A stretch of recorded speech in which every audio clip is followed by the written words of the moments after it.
Hello, everybody. Welcome back to my channel. I am Ken McAuliffe, the Jazz Vinyl Audiophile, and next to me we have the esteemed producer, musician, compilation producer, reissue producer, multiple Grammy Award-winning producer, Nick Phillips. Hi, Nick. Hi, Ken. Thanks for having me. It's my honor. If you don't know Nick's name and you watch my channel or belong to my Facebook vinyl group, you certainly have his records. Starting with the most recent one, we're going to get into this. And of course, you can't really see it because I'm a spiritual being floating up above the sky. I'll hold it up. Okay, good. You hold it up. There it is. Shirley Scott, Cooking with Jaws and the Queen, which is how Nick and I met up. He saw my video where I wet my pants when I heard about this. But let me give you some of Nick's credits because they are considerable. Besides, he's a trumpeter and he's released two albums that I know of. Moment to Moment with Kava Menzies 2014 and another album, Haiku. Are there other records I'm missing? Those are the two albums, yeah. And then I also recently released a single with a friend of mine, a producer and a remixer named Tyler Stone, which is a kind of a disco meets jazz single. Oh my. Yeah. What name is this production under? It's under our name, so it's Tyler Stone and Nick Phillips. Okay, that's great. The track is Moving On. Nick has won Grammys for more than I can read, but he's won Grammys for the Monk with Coltrane box set, which I think was the first thing Kraft did, and I still have it. It was in that kind of folder, like a. I don't know. I don't think that won a Grammy, but the John Coltrane Afro Blue Impressions expanded edition that I produced won a Grammy for Neil Tesser's liner notes. Oh, but also you've won Grammys for an earlier version of Way Out West, Coltrane Afro Blue Impressions, Monk and Train Complete 1957 on Kraft, not to mention all the other incredible releases you've done, Kraft Way Out West, the ongoing Birth of the Bop. Is that a 5 LP or 510-inch? So the Birth of Bop box set is coming out actually at the end of this month on LP. It's already out digitally and on CD. That's a 5 LP set, and it recreates the 5 10-inch LP compilations that Savoy Records had done in the early 50s. Oh wow. Is that from tape or files?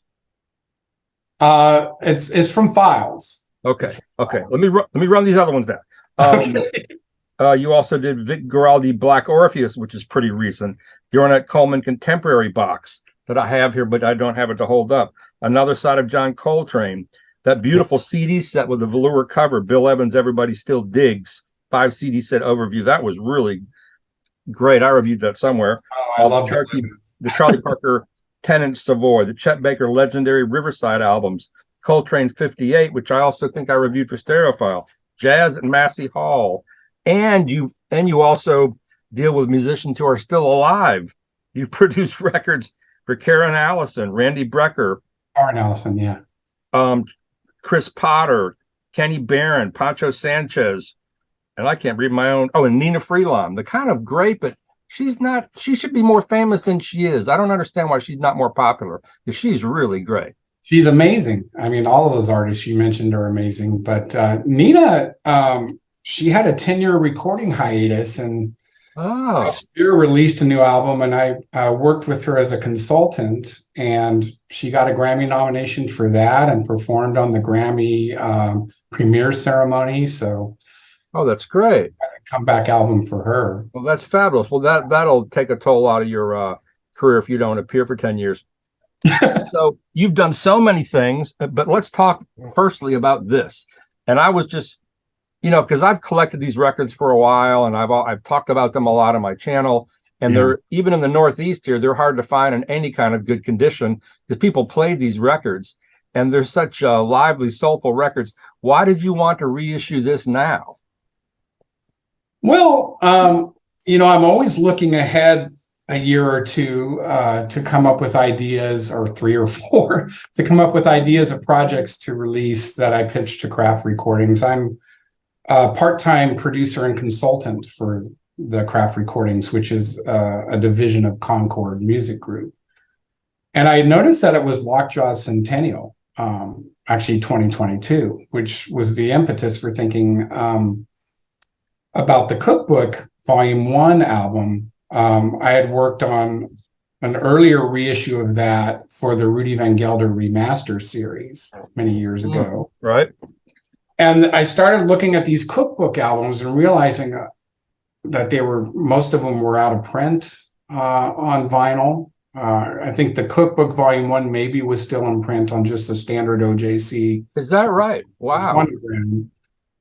And the music is so great. So I just thought to honor Lockjaw, who is, I think, really underappreciated as one of the great all-time saxophonists, that it would be great to take all of these kind of cookbook themed projects and put them together in one box. So all of the material, so it's 4 albums, Cookbook Volume 1, 2, and 3, and then a 4th album called Smokin', which also, I'm going to hold it up. Okay. Smokin', which has long since been out of print. Yeah. And all of the material on these, so there's Volume 1, Cookbook Volume 1, Volume 2, which has been out of print for a long time, Volume 3, and then Smokin'. I don't know why they didn't just call this Cookbook Volume 4, because it has the same theme. I mean, each of these albums have songs that are related to, cooking, like The Chef and In the Kitchen and Smokin' and Skillet. And right. But anyway, they're just all-time classic soul jazz records. And I just felt they needed to be reissued. And fortunately, Craft Recordings agreed. And here we are with this box set. But, all his stuff swings so hard. It's well recorded at all at Rudy Van Gelder's. Sometimes they go a little mad with the spring reverb, but and these guys played tempos that people don't play anymore, and the stuff is so burning. And I it's not really a theory, but it's a query. I've always wondered why. Shirley Scott was married to Stanley Turrentine, right? But she always sounds a lot better on his records, on Eddie's, than on Stanley's. That's my kind of observation. I mean, she sounds great on both, but I mean, this partnership is phenomenal. And also, one of the things we really wanted to do was, with this collection, give Shirley Scott her due. That was really cool. So, not only listing her on the cover, which they did on the other records, but incorporating, her prominence into the actual title of the set as well. And because she is so underrated. You think Lockjaw is underrated? She is incredibly underrated. And she made a ton of records. She even has a record on Strata East. I mean, she made, and she was so prolific. And it seems like the producers of that era liked her. She made a lot of prestige records. She made a good amount of impulse records. But why do you, they are, that's why I was so shocked, because they're so low on the radar. I mean, you don't hear, nobody really talks about them. So kudos to you for putting these out. And I'm still just kind of, wow. I mean, are you, what kind of sales do you expect? Or does that go into this? Well, enough to make the project green lightable, which it did get green lighted. I mean, Craft Recordings projected enough sales to make this project worthwhile. They are a business, and of course they want to see a profit. But when you can see a profit by putting out such great music, that's really, what brings me the joy, to be able to conceive of a project like this and actually get it green lighted and get it through the system and out into the world. It's a great joy for me. Sometimes I feel like I've been the one man campaign for Shirley Scott and Eddie Lockjaw Davis. But it's, this wasn't as expected, which is what surprised me. So what is the process that you have to go through to get things green lighted, if you can reveal that? How does that work? Well, first and foremost, I just come up with ideas that are musically appealing to me, and hopefully there's a strong marketing hook as well. because at the end of the day, Craft Recordings also has to sell them. It's not just enough to say, let's put out some great music, because the Craft catalog is just full of amazing music. So it's coming up with a creative way to put old wine into new bottles, to, use a cliche. And, again, with Lockjaw Centennial, there was the thinking that it might get a little more attention. And, so far, the press response has been amazing to this collection. Great. Got a featured piece on NPR Fresh Air, which, is a major national kind of piece. Of course, your review was awesome. Thank you very much. Yeah, I did it for Jazz Times, as well as my little, and I still haven't done like a side-by-side comparison with my original vinyl, but it's Bernie Grunman, I believe. And where's it pressed at? Yeah, Bernie Grunman. I'm not remembering where this was pressed. It might be RTI. Oh, it doesn't say on the little sticker. I don't recall. And what is it? I haven't looked it up. What is it retail for? Do you know? Oh, I should know that question, because I get my copy for free. So yeah, I mean, but I don't remember what it's retailing for. But, right, but to me, it'd be well worth it, because nothing else sounds like this. I mean, nothing else. These guys shouted and swung hard, and it was smoky, and it was late night. And it was my way of thinking. Back in the 90s, I used to work at Tower Records when I first came here. We had an album called Honkers and Bar Walkers, which apparently went back to this whole thing of old Hammond B3 organ bars, and guys would march up and down the bar playing the sax. Yeah, that's and I don't know much about it beyond that. And I read somewhere that Eddie was kind of the king of all of that, or the pioneer of all of that. Is that right? Well, I think he was the guy who came out of basic. Also, an interesting little sidebar is that Eddie Lockjaw Davis is also featured in this other set that's coming out, the Birth of Bop collection. He is featured in a track called Hollerin' and Screamin' alongside Fats Navarro. And to hear those two styles juxtaposed is phenomenal. Wow. Huh, that's crazy. Eddie's doing the honking and Fats is doing the screaming, It's a great track. In terms of the liner notes written by Willard Jenkins, Willard got Tim Warfield on the phone, who played in Shirley's last band, and who was a mentor of him, to talk about her importance in this set. And also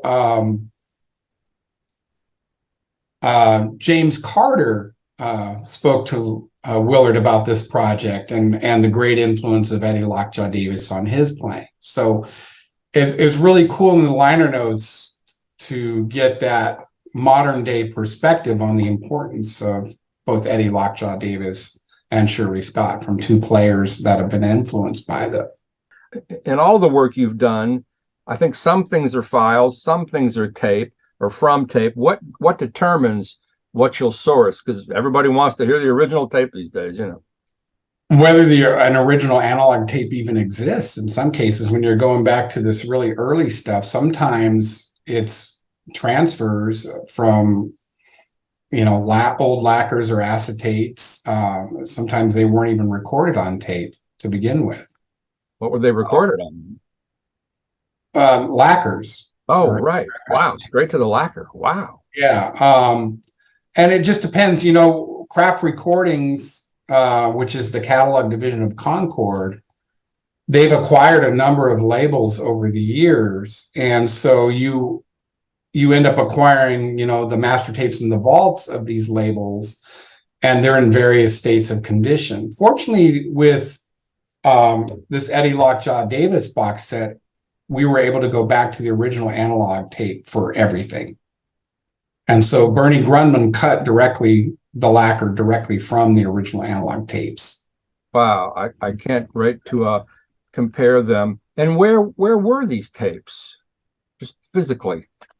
Well, these are in the Craft Recordings Concord Vault, which is now in LA, Los Angeles at Iron Mountain.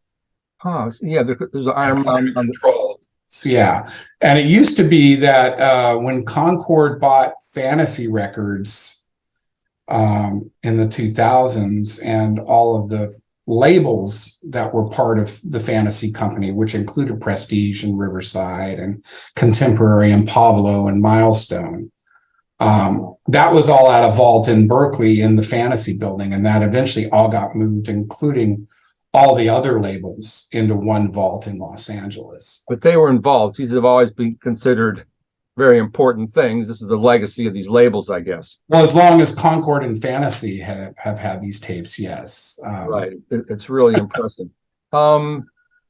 Is it your goal? Is your first choice the tape when you can get it? Oh, always. Yeah. Right. Absolutely. Absolutely. I reviewed for Stereophile a Bill Evans The Village Vanguard box set, and that was from Files, but boy, it sounded phenomenal. And that's when I realized it just depends who's doing the work.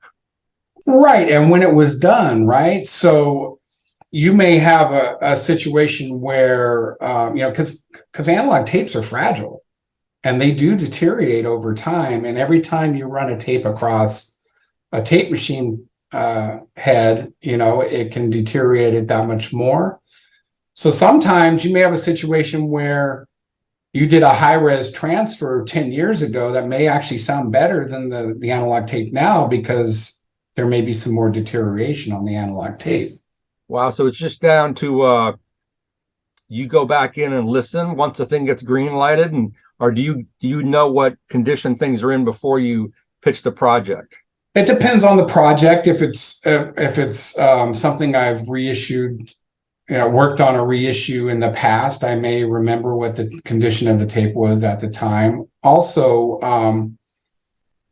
when the mastering engineer is doing tape transfers to high-res digital, there are things that can be done to do some audio restoration in the digital domain that you can't just do from going directly from tape to a lacquer. Such as, like, I remember back in the day, that cedar process, they could fill in sounds. What sort of things can you do? Well, like trying to fix dropouts or minimize the effects of tape dropouts, ticks and pops, those kinds of artifacts. The digital equipment these days is pretty sophisticated at being able to address those kind of artifacts and clean them up for the digital pops from tape.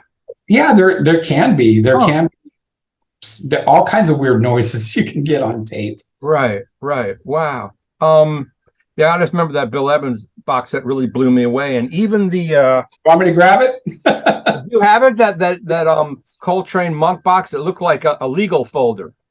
The Bill Evans box you were talking about. So you have to see that to see how beautiful it is. I mean, why did you decide on that velour cover? That's what I think of, very velvet. Yeah, that was the art director on the project came up with that idea, and that couldn't have been cheap to do. I'm sure it wasn't. And that was a beautiful overview. And then you mentioned this one before too. This is a beast of a box. Coltrane, right. All the Prestige recordings Coltrane did in 1958 under his own name. Right. And you were talking about this one. This was the first reissue under the Craft Recordings name, under the Craft Recordings brand. So Concord has always had a catalog division. The way it was before the Craft Recordings label was established is that whatever the original label was, it would get reissued under that label. But so this was the first one saying, okay, let's focus on the catalog division. Let's give it its own brand, its own name. And all of the historical kinds of releases that come out will be under that Craft Recordings label. And so this was the first one under the Craft label. That is so beautiful. Can you undo the little tie and show them the product inside? Because it's so unique. Okay. It's such a cool thing. And I'm very lucky to still have one. Right. Yeah. And the individual albums, the artwork is really beautiful. And these things sound phenomenal. And this has to be a very valuable set now, because you never see it anywhere. Well, and that's the thing with the vinyl editions of these sets. If you're interested in it, you better buy it, because although Kraft doesn't always market them as limited editions, they often are limited editions. It's so hard to because there'll be one pressing, and once those are sold through, that's usually it. Right. And yeah, here's the booklet. aha. Nice. Yeah, there it is. I'm you not kidding. I got it. Even though you can't see it. Yeah. My apartment flooded, and I had to rescue it, even though there's some tape on the side. Here's this great picture of Orrin Keepnews with Thelonious Monk. Great photos, and there are great photos in this Lockjaw set. Photos I've never seen. Photos of Al Harewood. Well, I've never seen any photos of Al Harewood. You know, they always used Al Harewood or Otis Candy Finch. They use that drummer a lot. But this is a really wonderful set, and I remember that it sounds really great, and I'm sure it's quite it now. Well, what's been your favorite project, and what's been the most challenging project to complete? Oh, wow. You've done so many things that jazz collectors just, die for. This is really important stuff you've done. That's really hard to say. I mean, of course, being a trumpet player, I love Miles Davis, and he's one of my favorite artists, and one of the biggest Prestige box set too, right? Biggest influences on my own playing. And let me grab another one here real quick. Yeah, man, whatever you got that's cool there, I'd love to see it. This project, I just absolutely love the Miles Davis Complete Prestige 10-inch LP. I haven't seen that. Wow. Yeah. Wow. That's all the 10-inch LPs he did on Prestige. Wow. That's got to be like $500 or something. I don't remember how much this costs. Wow. It's free, but is that from always get a free promo copy of the stuff I work on. So yes, and I'm lucky to try to review some of these things now. Since Fred Kaplan left Stereophile, there's more room for me. Hey, even though I'm not half the writer Fred Kaplan is. What percentage of products you worked on have been pressed from the tape, if you can recall, generally speaking? We always try to, if it's a vinyl project that's reproducing original LPs like this Lockjaw set, I mean, that's always the first choice, to go back to tape. But most collections, if they're collections that are drawn from various master tape sources, a lot of times those will be transferred into high-res digital and then assembled in high-res, because it's not practical to cut up those original analog tapes and put them together on a different reel. And and so it makes more sense to do a transfer to high-res digital direct from the original analog tape than it would be to try to make another analog copy of everything and cut it together. Is there like a master hi-fi system there at Kraft to judge these, or do you take them home and play them on your own rig that you know well, just to judge the final sound quality, particularly files? Yeah, so I in my office here, this is my home office. I have my own reference system for evaluating test pressings and digital master files. Of course, whoever the mastering engineer is that's putting these things together, it's often Paul Blakemore, who's a house mastering engineer at Kraft Recordings, sometimes Bernie Grunman, sometimes Joe Tarantino, who was a mastering engineer at Fantasy Studios for many years. They all have these amazing reference systems as well. So between the two of us, we're able to evaluate the sound quality. Can we ask what's in your system? Can you divulge that? So I have a couple of different systems. So my office system, and then I have my own personal stereo system in the other room. Wow. So in my office system, I have a pair of Focal monitors. The what do they call the Solo 6s? Project S2 D to A converter, a Rega turntable. The musical surroundings, Phenomena, Phonopre. So those are the things I use in my office system. And then in my system in my living room, I have an old pair of Opera Super Pavarotti speakers. Are those floor standers? Yeah, they're floor Oh, standers. wow. Balanced audio technology, amplifier. I've got the Shit Freya Plus preamp. On that preamp, you can toggle between solid state and tube, which is great. You can hear it both ways, both flavors. And I have a Peachtree. I think it's a Peachtree standalone digital to audio converter out there. What's your turntable out in your main reference system? It's the Rega. Okay, right. So in your office system is sort of like an everyman system. Your reference system is a reference system. That sounds really like high class stuff. You mean the one in my for my listening enjoyment and a second reference? Yeah. And I consider myself a poor man's audiophile, which is to say I've collected these pieces over a number of years. Right. Well, those are great speakers. That sounds like a great setup. And I know from talking to Joe Harley, he has a really nice setup. But I guess all of you guys would have to have, kind of an everyman thing and then a high-end thing, because you're all you're just like we are, really. You're collectors and fanatics and fanaticists about these things, just like us.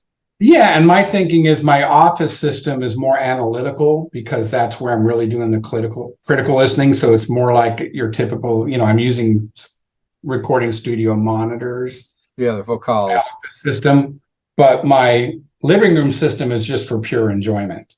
Right. And that's more my audiophile kind of system. Gotcha. So have any of these? I mean, you've done so many of these amazing sets. It's shocking. When I started scrolling through it on your page, it was a revelation that one person has done all of this. I mean, we think of and that's what I was saying earlier. Everybody kind of knows Chad Kassem, I guess, because he's Chad Kassem, got his Chad Kassem thing. But you're a little more below the radar, it seems. But you've done all this incredible work. You're a nose to the grindstone guy, I guess. Well, inherently being a producer, you're more of a behind the scenes kind of guy, right? Your name's not on the front cover of the project, unless it's your own album, and I've done 2 of those as well. But it's more of a behind the scenes kind of thing. So it's not surprising that not everyone knows my name or is aware of all the things that I've worked on. All the more reason that I'm thankful that you're on my channel. It's a combination also of physical CDs, streaming, vinyl LPs. Right. And so when the physical products sell through, they often will go out of print. So especially on vinyl, especially when you're talking about deluxe vinyl box sets that are expensive to manufacture, and the lower the quantity manufactured, the more expensive it is. So like I said earlier, if you see something you're interested in that's in a big box set, get it while you can. And I guess Kraft has done stuff for Record Store Day as well. Oh yeah, they do that quite frequently. Yeah. What's upcoming for the next one? Do you know the titles yet? I'm not sure what they have on the docket for that. The projects I'm working on aren't specifically for Record Store Day. They're for general release. Right. I'm not sure what they have in the queue for that. Great. Well, it's funny that you mentioned that because we think about Record Store Day, these are limited. And I haven't seen with Blue Note, it takes them quite a while to repress Tone Poets. But so you guys have the same situation. It takes a while to get these repressed, or they might not get repressed. It just depends on the title. Again, it's pretty common to repress an individual album if it's been selling through and there's the demand for it. But these box sets, because they're so expensive and they contain multiple LPs, to repress them is a great expense. Well, I'd like to go back to that again. What was the most challenging of all these things you've done, and why? Something must have been a challenge for one reason or another. I'm trying to think what would be a challenging project. Even from, deteriorated tape or bad artwork, or I got to tell you that certainly this Birth of Bop project that's coming out was challenging, just in terms of the amount of detective work and research to put it together. Excuse me. That one took quite a while to put together, just to get all the master sources and research all the details of the sessions. And Is it tape and files? it's all files for that one. Mm-hmm. Do you have a mock you can hold up yet? No, I'm waiting for it to arrive. It arrives at the end of this month. They've really done a wonderful job, because I see that on Instagram all the time. They know how to target people like me. We'll talk about some of the other performances and recordings on that set, if you would. Oh wow! Well, yeah. Like I mentioned before, there's Eddie Lockjaw Davis and Fats Navarro together. It features Charlie Parker on Romance Without Finance. I don't know if you're familiar with that old song. Sure. And that's the only Charlie Parker track on this collection, because what Savoy had done was they had released, let me illustrate. Cool. So this Birth of Bop essentially serves also as a companion piece to this Charlie Parker, the Savoy 10-inch LP collection. Beautiful. So in the 50s, Savoy had put together a number of the Charlie Parker tracks into 10-inch LPs. And so we created that with this box set with the original artwork. Nice. Whoa. And that's essentially that same concept as what we've done with the Birth of Bop. They're compilations that Savoy had put together in the 50s. And so there are 5 10-inch LPs. All 5 are going to be available in this box set.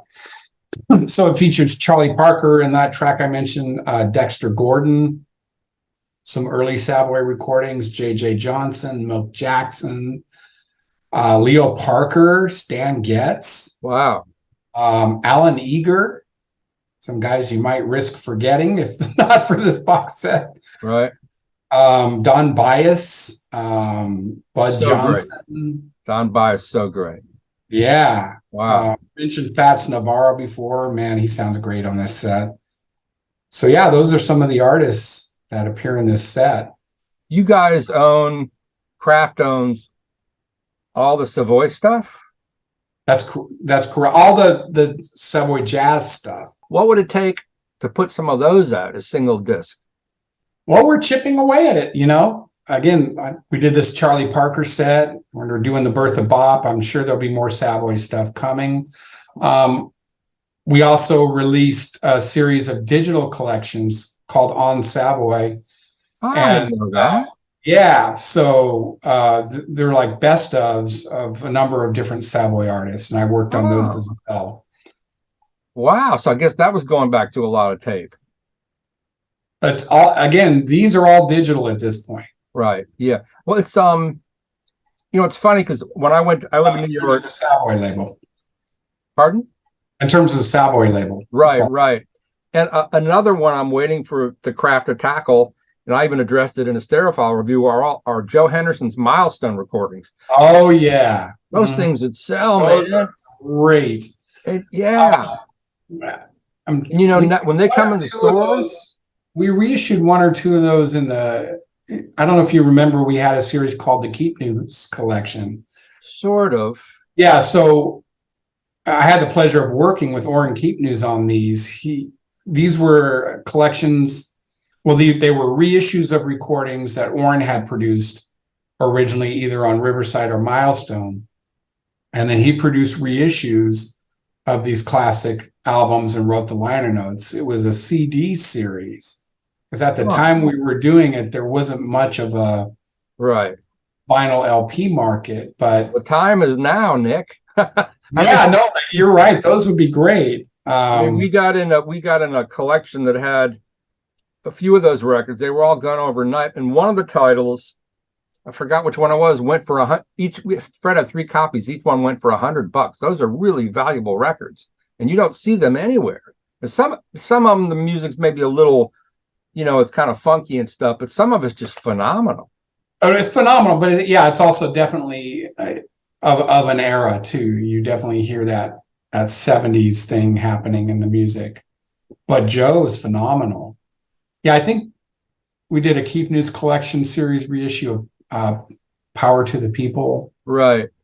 But that is something you would hope to And then put there out might have on. been maybe Live at the Lighthouse. I don't remember.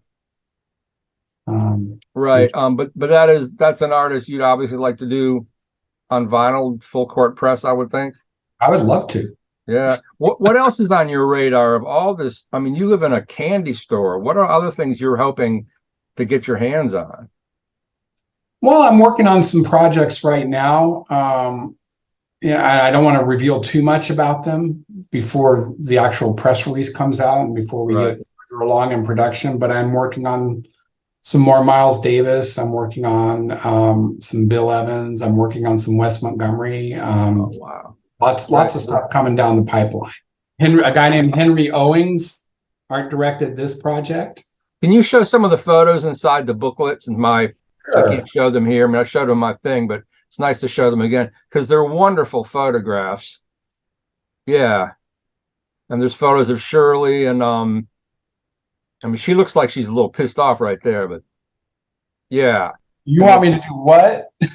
You're right, exactly. You want me to play what? What? Exactly. Giving him the evil eye. And there's pictures of Arthur Edgehill. That's Arthur Edgehill, right? Wow. Yeah. That's I mean, Arthur. in the land of drumming, man, he's a badass guy because those guys can play very subtly, but so hard. Look at that. Yeah. There's Shirley digging in. Right. Now, am I right? She played the foot pedals too. Well, yeah. I mean, they're on the organ, but these projects had George Duvivier on bass. Right. So that kind of freed her up. Oh, so, right. Whereas an organist usually covers the bass between a combination of their left hand and the bass foot pedals. Jimmy Smith did, I think, but there are some well-known organists who didn't really play the foot pedals, I think. But yeah, Joey DeFrancesco could really play that. Yeah, great shot. And what is that little phone book there thing? I haven't noticed that. Oh, this is Bob Weinstock's recording session notes there. Isn't that cool? Wow. Yeah. Fantastic. Well, Nick, fantastic work. Thank you so much for reaching out. It's great fun to speak with you. People can now put a name to all these amazing sets you've done, just like they put other faces to other sets. So yeah, man, you gotta do I won't say who you need to do, but you'll probably hear from them next. So okay, sounds good. Anyway, thanks a lot, Nick. I really appreciate you spending a little time with me and my little audience. Thanks, man. My pleasure. Thank you.